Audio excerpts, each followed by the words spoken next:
We'll talk about hypocrisy today. We live in a world full of hypocrisy.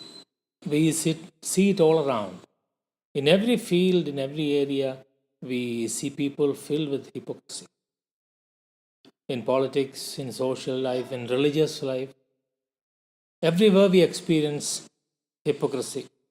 Often we ourselves are tempted to live a hypocritical life. The inside doesn't match with the outside. We put on a show externally, but we don't mean that internally. We pretend to be something which we are not, and we are different on the inside. A clean image on the outside without a clean heart inside is what hypocrisy is all about. Jesus had a lot of problems with this, and he confronted people who are hypocritical in their behavior. Especially, he had problems with the religious leaders, the Pharisees. We read about them in Luke chapter 11. Jesus confronts them and addresses this issue and tells them that they will be judged.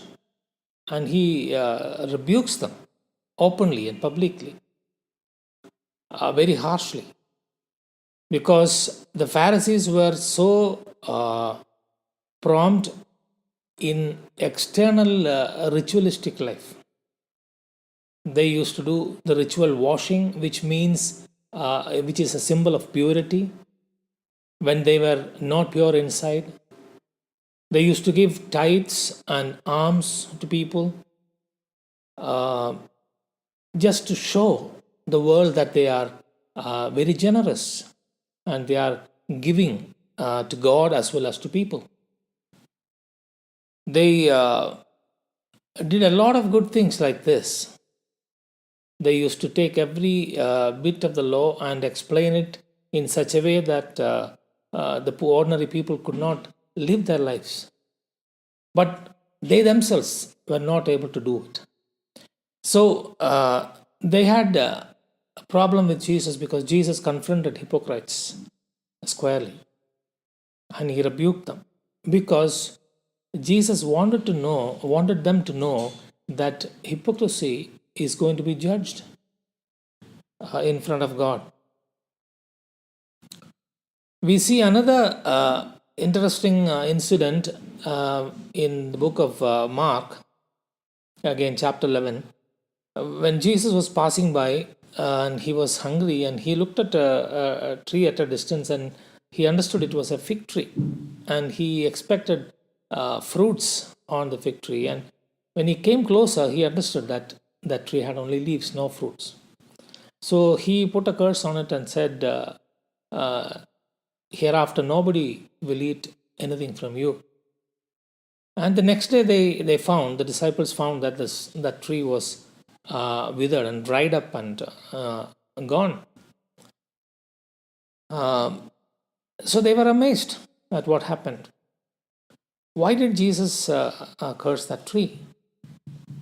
The tree had full of leaves, which was the indication that the tree had fruits. Because only during the fruition or the season of fruits, the fig tree will give leaves, green big leaves. So anyone who sees that tree will expect it to have fruits on it. He judged that tree and he was actually telling the world, telling his disciples and people around that hypocrisy is something that God will not tolerate. He will judge it. He wants people to be what they show outside, the same to be inside, because God sees both outside as well as the inside. So there are a lot of events and incidents in the scripture where Jesus confronts people with hypocrisy. And Jesus mentioned very clearly that hypocrisy is going to be judged someday. So in our lives, often we are tempted to put on a show, to impress people, to show that we are religious, we do a lot of things, we are fruitful Christians, when we are not. It may be just leaves outside. When God looks at the inside, He may not find any fruit, real fruit.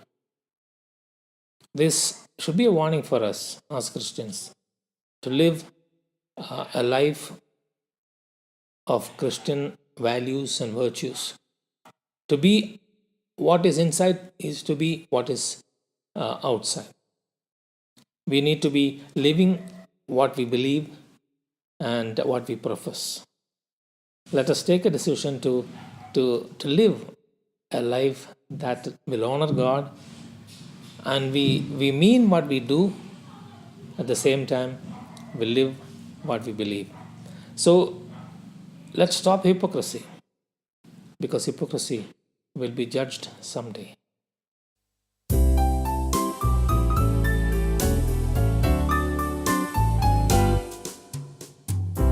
Oh Lord my God,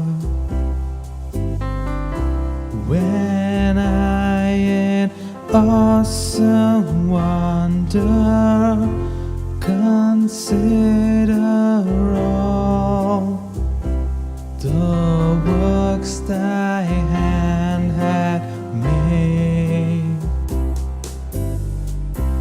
I see the stars, I hear the rolling thunder, thy path throughout the universe displayed.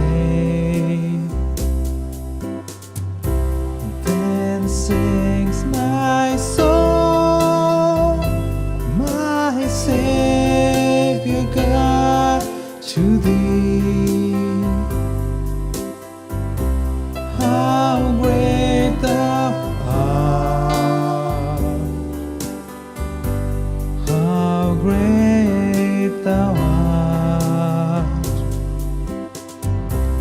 Then sings my soul, my Savior God, to thee. How great thou art, how great thou art.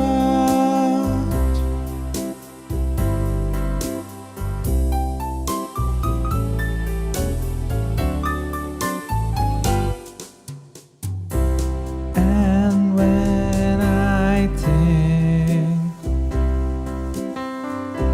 that God His Son not sparing sent Him to die, I scarce can take it in, that on the cross my burden gladly bearing, He bled and died to take away my sin. Then sings my soul, my Savior God, to thee. How great thou art, how great thou